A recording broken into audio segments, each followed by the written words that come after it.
tal? Buenas noches. Estamos en Contralínea, periodismo de investigación a través de netchannel.tv.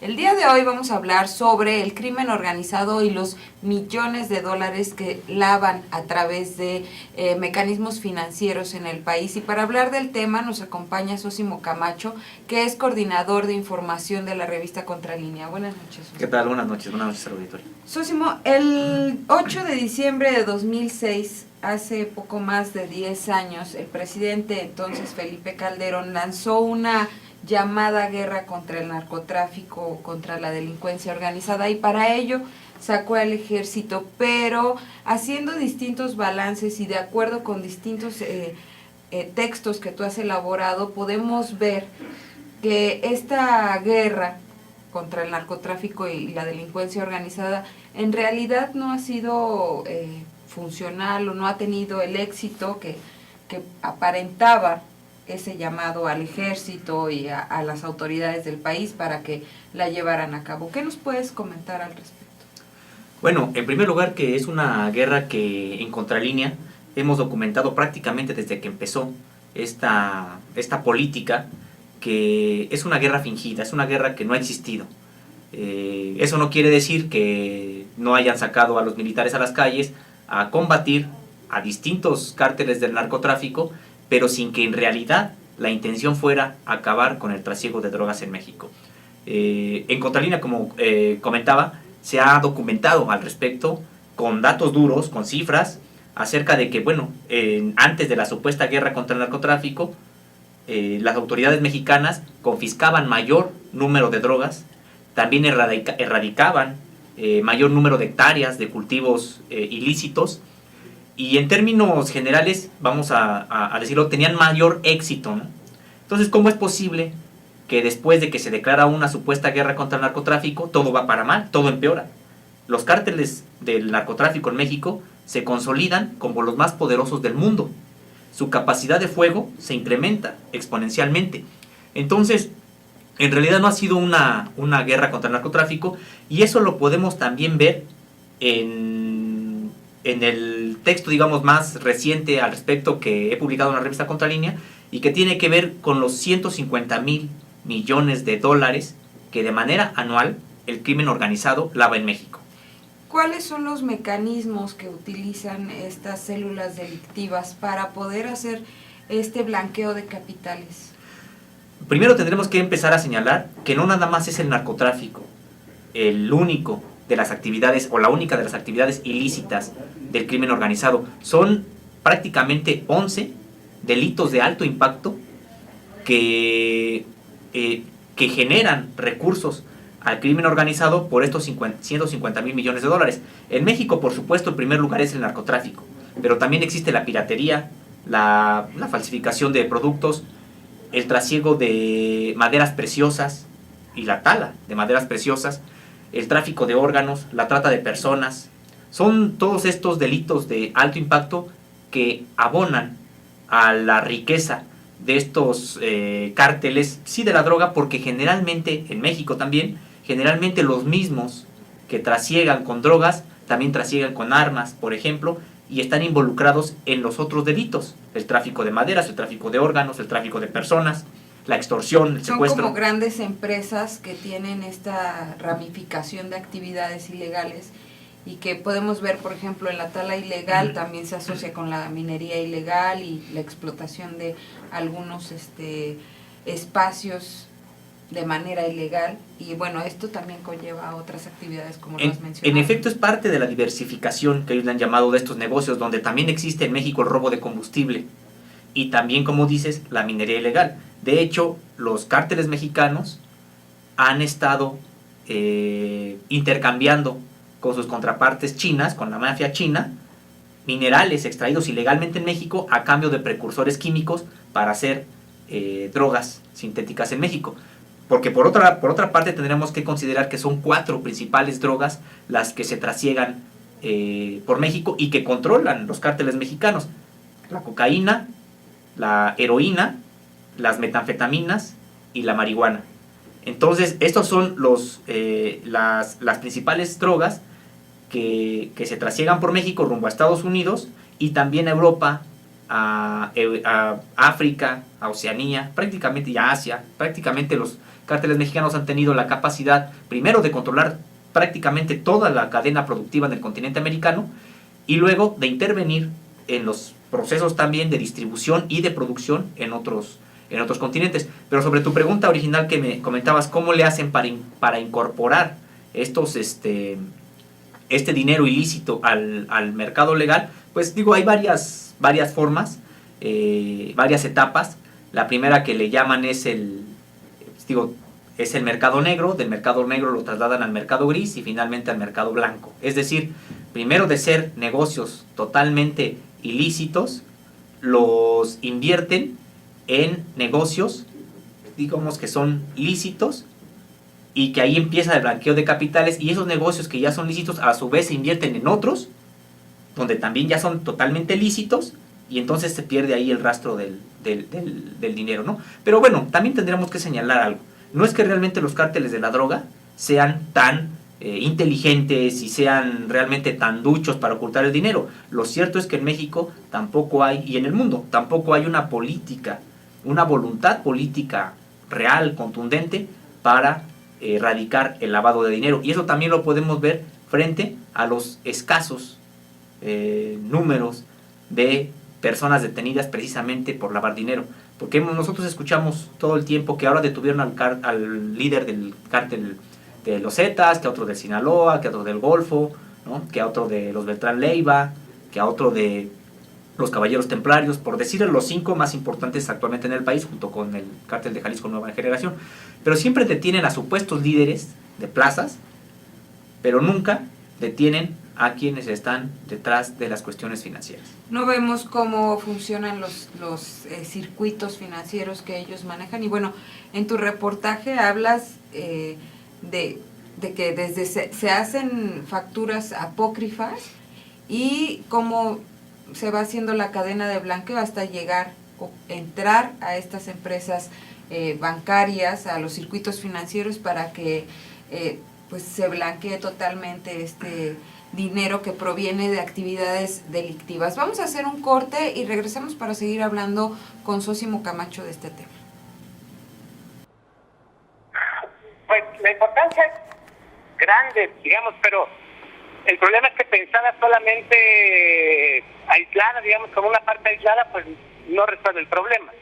O sea, digamos, si nosotros no estamos pensando esto en el marco de la configuración de toda un tipo de sociedad, seguimos haciendo una división entre las formas institucionales y las formas criminales, y pareciera que entonces las formas institucionales pueden atacar a las formas criminales solamente cortándole ciertos flujos como el flujo financiero.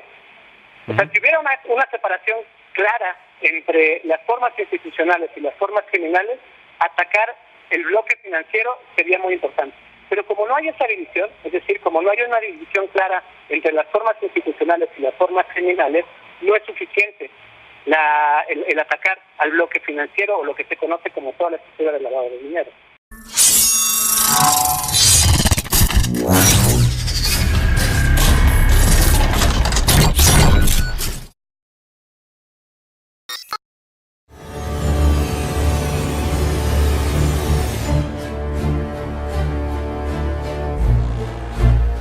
Gracias por seguir con nosotros en Contralínea, periodismo e investigación a través de netchannel.tv. Agradecemos sus comentarios a info@contralinea.com.mx. Y bueno, estamos hablando con el coordinador de información de la revista, Sósimo Camacho, quien nos ha venido a hablar sobre el blanqueo de capitales que tiene el crimen organizado, que anualmente lava 150 mil millones de dólares a través de distintas actividades ilícitas. Solo en México. Solo en México. Y bueno, esta situación hace que México ocupe de los primeros lugares a nivel mundial y a nivel América Latina en este tipo de actividades, ¿no? Ya veíamos los paraísos fiscales y etcétera, pero vemos que hay laxitud, hay falta de intención para investigar realmente estas actividades. ¿Qué es lo que pasa por lo cual se permite que se llegue a estas cifras? Bueno, decir que a nivel mundial son alrededor de 2.2 billones de dólares los detectados por distintos informes, el más reciente de la Global Financial Integrity, los que se lavan también a través de diversos delitos de alto impacto como los que comentábamos ya hace un momento. Pero los cárteles mexicanos son los que se han vuelto protagonistas en muchas de estas actividades, no solo en México, sino como lo decíamos hace un momento, controlan la mayoría de las actividades de todo el continente y participan en los otros 4 continentes. En el continente americano, por ejemplo, ya están presentes los cárteles mexicanos desde el cultivo de la coca, por ejemplo, de la planta de coca, que solamente puede realizarse en 4 países. Por eso la cocaína también es cara, es una droga cara, porque a diferencia de la marihuana, que se puede cultivar prácticamente en cualquier lugar, me refiero en cualquier clima, pero también incluso en condiciones de sombra, o sea, en interiores y en exteriores, la planta de la coca no. La planta de la coca solamente se cultiva en 4 países. De estos 4 países de América del Sur, 3 son los que principalmente generan la planta de coca para abastecer al mercado mundial de cocaína, y estamos hablando de Colombia, de Perú y de Bolivia, principalmente por supuesto Colombia. Entonces los cárteles mexicanos están presentes en Colombia, en Perú y en Bolivia prácticamente desde que se está cultivando la coca. Ellos han sido ya partes, junto con sus socios colombianos en este caso, los que participan en este proceso. Cuando la cocaína se obtiene allá en América del Sur, cuesta alrededor de $2,000 el kilogramo de cocaína. Al llegar aquí, a México, a la frontera sur, está en 10,000. Y al pasar a Estados Unidos, ya supera los 16,000 por kilogramo, por supuesto. Entonces, vemos cómo se va incrementando también el valor, y en toda esta cadena, que por supuesto reparte para muchos de sus trabajadores, están presentes los cárteles mexicanos. Pero el fracaso del combate contra el crimen organizado no es un asunto privativo de México, prácticamente es mundial, y tiene que ver con el enfoque que se le ha dado al combate al crimen organizado. El doctor Daniel Inclán Solís, especialista de la Universidad Nacional Autónoma de México, él nos señala, por ejemplo, que además no existe ya una diferenciación clara entre la delincuencia y el Estado. Están totalmente imbricados, dice él, y prácticamente ya no se puede distinguir dónde termina el crimen organizado y dónde empieza el Estado. Ya no es claro. Entonces, y en efecto, tenemos en México y en todo el mundo cuántos actores supuestamente del orden estatal que están vinculados a la delincuencia organizada. Y él dice, es que no crean que está fallando. No es de que hay personas que le fallan o traicionan al Estado y entonces se pasan del lado de la delincuencia. No, ya es una condición sine qua non de este tipo de Estado, en el que necesita incluso de los recursos que provienen de los mercados ilegales. Hace poco se detuvo a un secretario de Finanzas de Nayarit, que justamente está involucrado con el crimen organizado, y que vemos cómo facilitan esta actividad, haciendo distintas actividades, pero pues sí se pone uno a ver cómo es posible que manejando dinero del erario con un cargo público, pues también está involucrado con estas células a las que supuestamente el propio Estado está combatiendo. No, y hay que acordarnos de los gobernadores. ¿Cuántos gobernadores también ya sabemos que están involucrados y que ahorita están siendo procesados, por ejemplo, algunos de ellos? Tomás Yarrington. Por ejemplo, pero incluso otros, ha habido otros que ya han terminado de purgar algunos sus condenas, por ejemplo.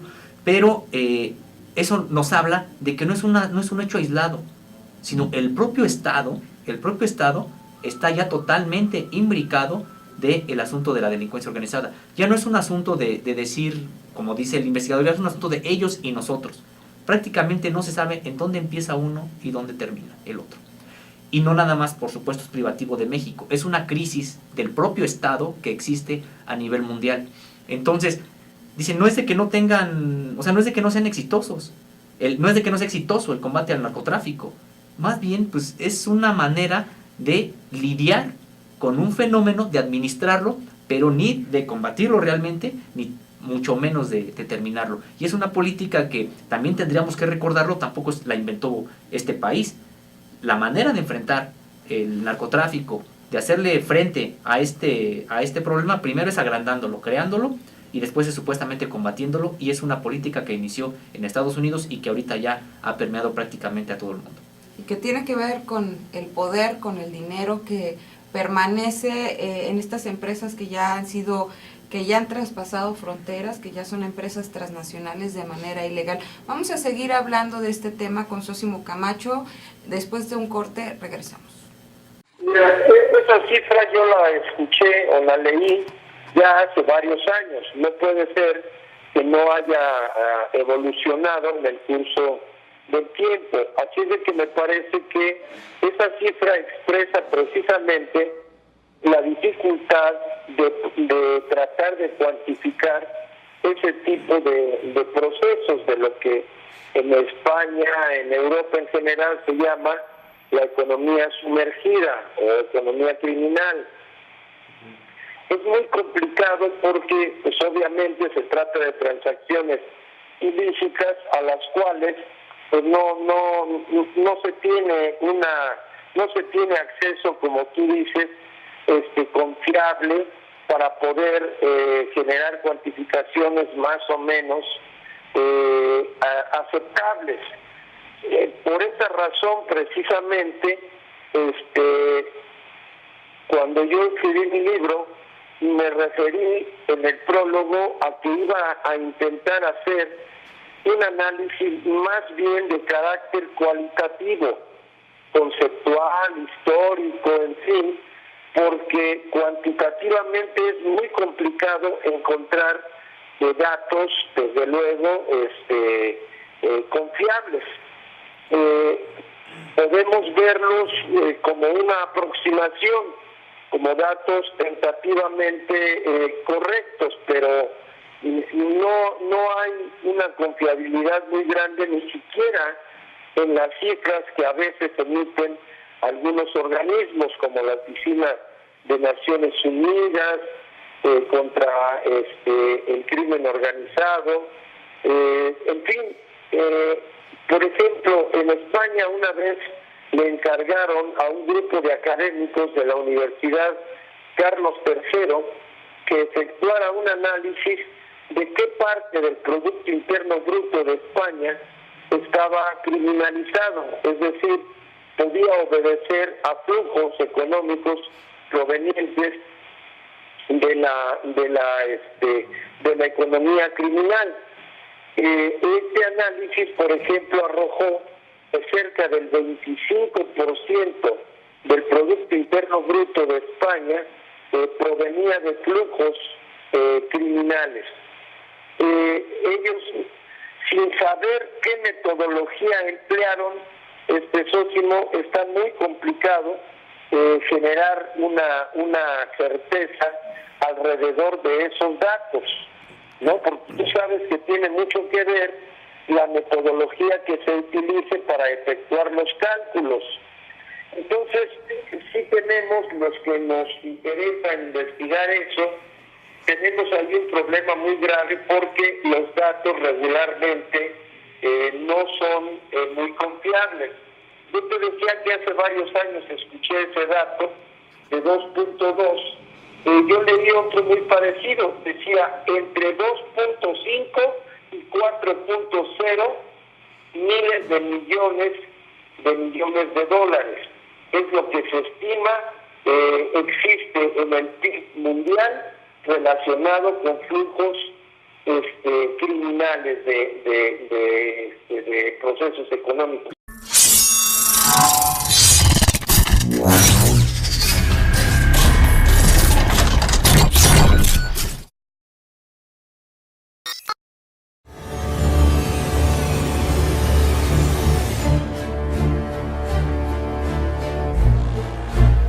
Gracias por seguir con nosotros en Contralínea, periodismo de investigación a través de netchannel.tv. 150,000 millones de dólares que se lavan anualmente a través de distintos mecanismos ilegales, pero también legales, ¿no? Que como esto que venías diciendo del trayecto del dinero de lo ilegal a los distintos puestos o mercados que permiten que esta actividad ilícita toque también a la sociedad, ¿no? Y bueno, parte del trabajo que también ha hecho Sósimo es revisar entonces cuál ha sido la efectividad que ha tenido esta declarada guerra contra el narcotráfico y el impacto social que ha venido teniendo a lo largo de 10 años. ¿Qué nos puedes comentar al respecto, Susana?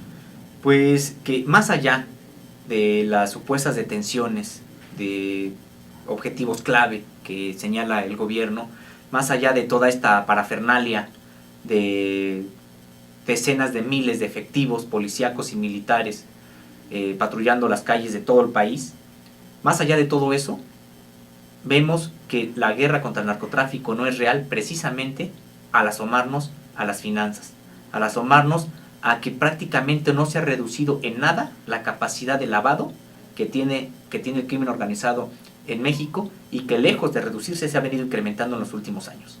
Entonces, uno se pregunta, ¿para qué ha servido entonces tal nivel de violencia que ha costado tantos muertos? Las cifras también varían ahí al respecto, probablemente son más de 200,000 desde que Felipe Calderón sacó a las Fuerzas Armadas a las calles para supuestamente combatir el narcotráfico, pero también tendríamos que hablar de los desplazados. Se cuentan ellos también por cientos de miles, los desplazados, que han tenido que abandonar zonas, por ejemplo, de la montaña de Guerrero, de la Sierra Tarahumara, familias de la Sierra de Choix también, de Veracruz, que han tenido que desplazarse. Entonces, los desaparecidos, el número de desaparecidos, dolorosamente todos, y dentro de ellos, por ejemplo, los 43 estudiantes de la Escuela Normal Rural de Ayotzinapa y otros, incluso estudiantes universitarios que también han sido alcanzados por el crimen organizado o por las fuerzas antagónicas, incluso estatales, que están metidos en esta supuesta guerra. Tenemos también el caso de los periodistas, tanto asesinados como desaparecidos en este país, y es decir, el saldo social, el saldo humano es muy alto. Y resulta que prácticamente se lava el mismo dinero. Quiere decir que el negocio no solamente no ha sido tocado, sino que ha crecido, se ha incrementado. Entonces tendríamos más bien que recordar en qué contexto fue en el que se declaró la guerra contra el narcotráfico. Felipe Calderón, un político gris, sin ningún tipo ni de carisma ni de grandes luces, había supuestamente ganado la elección del 2006, pero ante las serias dudas sobre su triunfo, ante las evidencias de fraude, empezó a gobernar sacando al ejército a las calles y apagando diversas movilizaciones, unas encabezadas por López Obrador, por ejemplo, que reclamaban el recuento de votos, pero también en el país había mucha efervescencia en ese momento. En ese momento estaba la otra campaña encabezada por el Ejército Zapatista de Liberación Nacional, junto con muchas organizaciones no partidistas sociales que demandaban un cambio de todo el sistema político mexicano. Estaba, por ejemplo, también el movimiento de la APO, de la Asamblea Popular de los Pueblos de Oaxaca. Es decir, había mucha efervescencia político-social en el ambiente mexicano, y al parecer decidió Felipe Calderón, junto con sus asesores y al final de cuentas el grupo que gobierna, pues sacar al ejército a las calles y con eso acabar prácticamente con las movilizaciones. Se empezó a generar una política de miedo, y por supuesto que la sociedad mexicana iba a tener miedo. Después del número de muertos fue cuando empezaron los primeros descabezados. Recordaremos aquella ocasión en que en Michoacán fue la primera vez que se aventaron a un bar. En la pista de un bar, exactamente, cabezas de seres humanos. Y ahí empezó entonces la nueva tónica que iba a tener la política en México. Esta política del miedo que también se ha desarrollado a la par de esta llamada guerra contra el narcotráfico. Y hay que recordar con esto que comentas que justamente la Agenda Nacional de Riesgos señala a los movimientos sociales como un factor de riesgo para la seguridad nacional, ¿no? Que están protegiendo otros intereses y no los que proclaman justamente estos movimientos sociales que tratan pues de tener otras condiciones de vida y de que el Estado les garantice el bienestar al que está obligado, ¿no? Es que eso es lo grave, cuando ves que para el Estado los movimientos sociales son agentes contrarios a los intereses del Estado, dicen ellos, que son amenazas a la seguridad de la nación, cuando ves que así ven a los movimientos sociales, entonces te puedes empezar a explicar por qué generan este tipo de políticas que lo que buscan, en realidad, como esta supuesta guerra contra el narcotráfico, no busca realmente combatir al narcotráfico, busca desmovilizar, busca generar miedo, busca generar terror y generar caos, y que dentro de este caos lo que prive sea entonces la atomización de las personas, el rechazo a cualquier tipo de organización, porque también tendríamos que ver esto. Dentro de todos estos muertos y desaparecidos, ¿cuántos luchadores sociales hay? ¿Cuántos activistas? ¿Cuántos líderes indígenas? ¿Cuántos líderes estudiantiles? Es que no nada más ha sido una guerra en la que supuestamente se han matado entre narcotraficantes, sino que también han estado alcanzando a muchos otros actores o a personas que sin deberla ni temerla, desafortunadamente también han perdido la vida. Yo creo que son incluso mayoría aquellos que no han tenido que ver con el asunto del narcotráfico en estas muertes que han estado resultando y que ya se cuentan por decenas de miles en México. Y bueno, todo esto, como hemos ido comentando en distintos programas, es un engranaje, este análisis que se va haciendo desde la ruta del dinero que has llevado a cabo de los 150,000 millones de dólares, hasta entender que pues no se han llevado a cabo con eficiencia los combates en contra de la delincuencia organizada, y que a quien está impactando realmente es a la sociedad. Sosimo, te agradezco mucho que hayas estado como cada que se presenta una investigación de tu parte aquí con nosotros, y pues no sé, me gustaría que nos hicieras un último comentario. Está por aprobarse la Ley de Seguridad Interior, que también tiene que ver justamente con este combate a la delincuencia organizada. Pues nada más que es precisamente seguir por la misma vía. Aprobar la Ley de Seguridad Interior es señalar que va a seguir la misma política de miedo, de terror, de tener a las Fuerzas Armadas en las calles. Si realmente se pensara en cambiar la manera, el enfoque en el que se está combatiendo al narcotráfico, no tendríamos por qué pensar en una ley de seguridad interior que solamente quiere legalizar lo que ahorita están haciendo de manera ilegal, al margen de la Constitución, las Fuerzas Armadas mexicanas, que es asumir el papel de policías. Y bueno, hay que seguir visibilizando este lavado, blanqueo de capitales que se hace a través de ya las distintas formas que nos comentó Sosimo y los alcances que tiene, ¿no? Sí, pues como decíamos, son delitos de alto impacto, no nada más el narcotráfico, son otros 11. Algunos incluso señalan que son 15, digamos los que sean, son delitos que son de alto impacto porque no nada más golpean a la persona que en específico es víctima del delito, sino que golpean a amplios sectores de la sociedad, de la población, y genera también temor y desmovilización.